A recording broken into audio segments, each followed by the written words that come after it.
Good morning mga ka-update. Ngayon po, update na naman tayo kay First Lady Lisa Araneta Marcos. Welcome to Romis Update Channel. So mamaya nga mga ka-update, may panonoorin tayong video. Makita natin dito yung ginagawang tulong ni First Lady sa ating Pangulong Bongbong Marcos Jr. At doon sa ating mga kababayan, hindi lamang sa ating bansa, kundi maging sa ibang bansa na kung ating pag-iisipan, hindi naman ito trabaho kung tutuusin ng First Lady. Wala naman siyang sinisweldo sa ating pamahalaan at sa mga nakaraang Pangulo, wala namang mga First Lady na kumikilos kagaya ng ginagawa ni First Lady. Yung atin pong tinutukoy ay yung kanyang ginawang working visit doon sa Riyadh, Kingdom of Saudi Arabia. Ito nga yung kanyang pag-visit doon sa mga OFW babies and children shelter. Ito yung doon sa Bahay Kalinga. Ganoon din yung kanyang pag-visit doon sa OFW female shelter, Bahay Kalinga 1. Diyan din nga ay isinagawa yung serbisyong caravan for OFWs, one-stop shop. Ito ay government service. At siya rin po ay nagkaroon ng time makipag-lunch doon sa mga OFW community. Ganoon din yung pagkakaroon ng OFW concert. Ito po ay yung cultural performances, OWA duets, and staged plays of OFW real life stories. So panoorin na po natin yung video mga ka-update.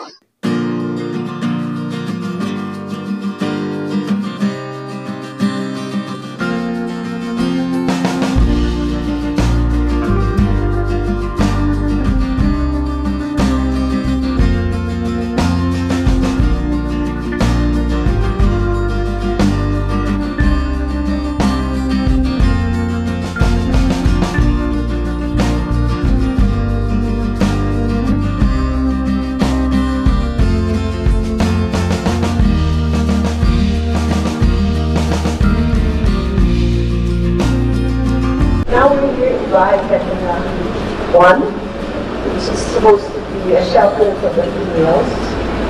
Wala akong nakikita mag-discuss dito. For me, you are survivors. Diba?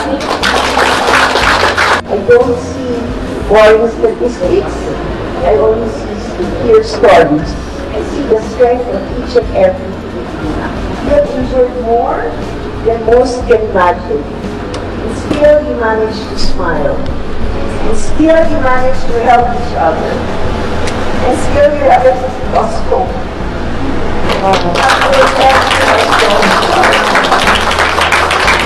Because of your strength, and because you've never given up, well, she told you the good news, karamihan sa inyo, mamayang gabi, makakauwi na rin kayo.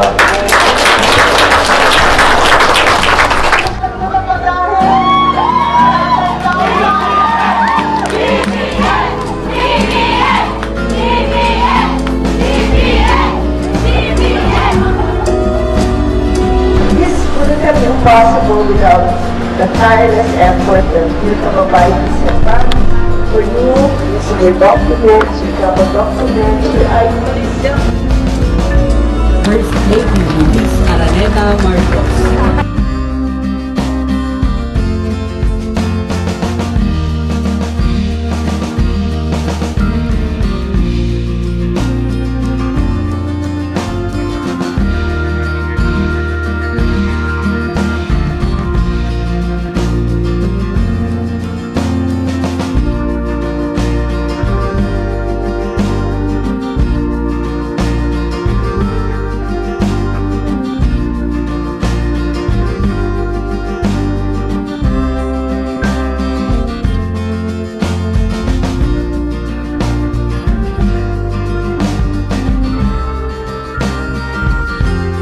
So dyan nga, nakita natin yung maraming ginawa ni First Lady. Kung tutuusin, trabaho ito ng Vice President. Dapat ganun yung ginagawa ni Vice President kapag siya ay pumupunta ng ibang bansa.